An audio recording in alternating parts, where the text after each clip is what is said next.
Thank you very much, Secretary Rumsfeld. We are honored to have you here in Georgia, and I would like to thank Rumsfeld Foundation and Central Asia Caucasus Institute at Johns Hopkins University for holding these forums and for choosing Tbilisi as a site for this year's forum. And I'm glad to see Tbilisi emerging as a place for such regional events.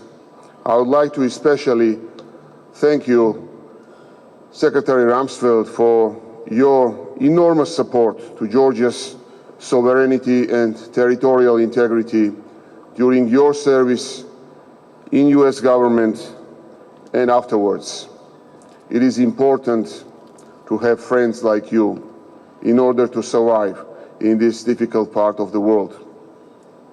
And I am glad to have a teacher and mentor like Paton Tedo Chaparidze, and I would like to thank him for his kind words.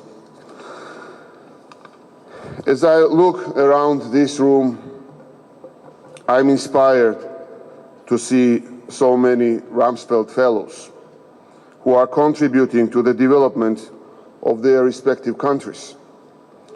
I also experienced firsthand the profound impact of a study fellowship in the United States. In the 90s, when enrolling in the top American university seemed nearly impossible for someone from this region, I was given the opportunity to pursue graduate studies at the University of Illinois as a Muskie Graduate Fellow, a program funded by the US State Department. That experience was nothing short of life-changing, and it motivates my efforts to forge closer ties between Georgia and the United States. I am excited that you are here to discuss important geopolitical and economic developments in the region. From my perspective, the timing for this forum could not be better, as last month we celebrated Georgia's 25th anniversary of regaining independence. Our small nation has overcome poverty, has gone through the civil war, invasion by Russia, and partial occupation by a neighbor many times our size. We have built a modern, dynamic, democratic state. While there is still more work to be done, and we are fully committed to making Georgia as an outstanding country with its institutional democracy. We did not do this alone. Friends and allies helped us get to where we are. First and foremost, the United States. We feel this debt keenly, and we are committed to repaying our part of this bargain to preserve the values we share. Our nation's success is rooted in three pillars: economic development, security, and democracy. While I will focus my remarks today on economic development, it is important that I update you on all three pillars as they are interrelated. In recent years, we have made great strides in making Georgia an attractive place for international investment. In the first quarter of this year, foreign direct investments in Georgia reached $376 million US, more than double FDI in the same period of the last year. Our generally cooperative relationships with all our neighbors and near neighbors make us an excellent jumping-off spot for doing business in the Caucasus, Middle East, Turkey, or even Russia. When investors look at Georgia, they see a country that is stable, welcoming, and on the rise. According to the World Bank, we are one of the easiest countries to do business in. We have the 9th lowest tax burden in the world, and all the major credit rating agencies consider Georgia as a stable country. We believe promoting internal economic development goes hand in hand with attracting investment. My government has adopted a 4-point reform agenda designing to ensure sustainable development and inclusive growth. Reforms will cover the tax system and capital markets, as well as the education, health and pension systems. All of this underscores the government's commitment to creating a modern, educated and healthy Georgian workforce that is ready to compete in the global economy. After more than a decade of successful reforms and considerable public investment, Georgia is becoming a vital connector for transport and transit on the Silk Road. We are working hard to install the necessary hardware, transport and logistics infrastructure. In parallel, we are making a lot of progress on acquiring software of international trade. With respect to transport and logistics infrastructure, the further development of our Black Sea port is a critical step. The new Anaklia deep sea water port, which is being developed by a consortium that includes the US-based Conti Group from New Jersey and the Georgian company TBC Group, will handle 100 million tons of cargo annually and accommodate large Panamax-type vessels. We are also modernizing our railway network, and 2 large tunnels are being constructed to connect Georgia's east and west, which will increase rail speed by 50% and triple our network capacity. Together with our Azeri and Turkish partners, we are building Baku-Tbilisi-Kars Railroad, which will connect Georgia and Azerbaijan to Turkey and through it to the European Union. This will allow 45% faster delivery from Asia to Europe. The East-West Highway, Georgia's main transport vessel block, is also being upgraded with the help of World Bank, Asian Development Bank and other donors. Logistics is an area that will require ongoing investment. It is encouraging that international companies sense the opportunity and are willing to invest. For instance, Gebrüder Weiss, an Austrian transportation giant, partnered with Tegeta Motors from Georgia to build Georgia's first A-class logistics center near Tbilisi International Airport.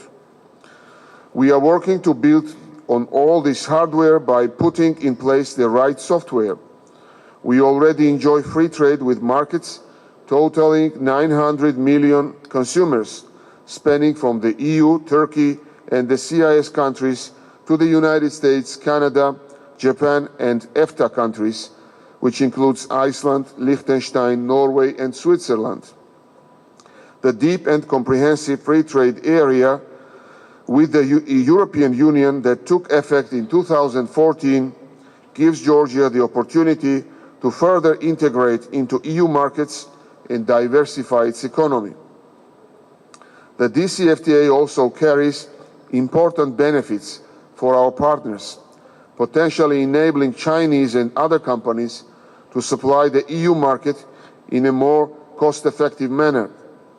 When it comes to trade promotion, China is one of our top priorities. We conducted joint feasibility study of a Chinese-Georgian free trade agreement and have already begun negotiations. Our analysis indicates the free trade agreement will boost Georgian exports to China by almost 10% per year, including a nearly 29% increase in the export of wine products. What's more, by building on our existing free trade frameworks, and free trade agreement with China will give Georgia access to 1/3 of the world population. On top of these free trade agreements, we are implementing a holistic approach to border management modernization. The excellent balance between trade facilitation and customs control that we've achieved is dramatically increasing capacity. We are also working to harmonize tariffs and customs procedures. Already today, goods transit through Georgia from Asia to Europe and back again with remarkable ease and low cost. Let me turn to the security situation, because economic development depends upon stability and peace. Our relationships with our NATO allies is excellent. Georgia's European and Euro-Atlantic choice, which is the will of Georgian people, is irreversible. Our cooperation with NATO represents progress towards a more secure future for all. Unfortunately, Georgia's aspiration to join the democratic family of European nations is falsely perceived as a threat by our northern neighbor. Georgia's membership in NATO will widen the zone of security and stability in Europe, and we know that a stable region is a precondition for economic prosperity. Security and prosperity are nothing without freedom. In the past, the lack of an independent judiciary in Georgia was a challenge to the country's democracy. We have taken consistent and decisive steps to protect the judicial branch from political, financial, or any other influences. And we have ensured that judges and prosecutors have life tenure and peer-to-peer regulatory oversight. We firmly believe in freedom of expression and free media. In 2015, Reporters Without Borders rated Georgia as a leader in Eastern Europe, and Georgia has advanced in the most recent rankings. Our commitment to freedom of expression is crucial, especially this year as we look ahead to October's parliamentary elections. Since 2012, we have delivered free elections at both the local and presidential levels. We eagerly anticipate election monitoring this year as we work to ensure that 2016 elections are the most transparent and fair in Georgia's history. This democratic progress is squarely in line with the values of Georgian people. As Georgians, we are proud that our country's economic and democratic progress is a vital source of regional stability. We appreciate the important role of the CAMCA Forum in helping advance regional economic growth and development. To all participants, and especially the fellows, let this gathering strengthen your resolve to work together to ensure that peace, stability, and democracy prevails. Once again, I would like to thank organizers for choosing Georgia for this very important forum, for your commitment to this region, and I wish you all to have a pleasant and productive stay in Georgia. Thank you very much.